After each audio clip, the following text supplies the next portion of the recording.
US President Donald Trump has just signed into law a bill that could pave the way for deeper ties with Taiwan. It's called the Taiwan Assurance Act. It requires the US State Department to review US guidelines for how it engages with Taiwan at least every 5 years, and then report to Congress. In those reports, officials must explain how the guidelines deepen US-Taiwan relations and identify ways to lift restrictions on engagement with Taiwan. The law isn't specific about what those restrictions are, but they could involve things like high-level visits to Taiwan by US officials.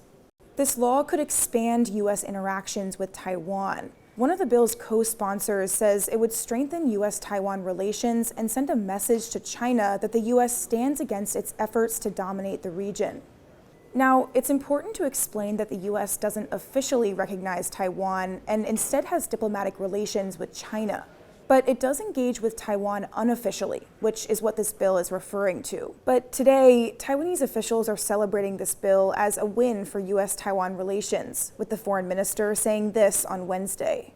对于双方面交往准则，可以彼此更这个完整的互动，包括其中到联邦机关洽公，或者是到我们代表处来这个互动，这个。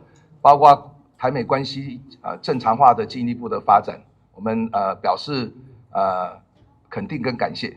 What we'll be looking out for next is what these reports to Congress will say, and if they end up advocating for any kind of relaxing of restrictions on U.S. engagement with Taiwan.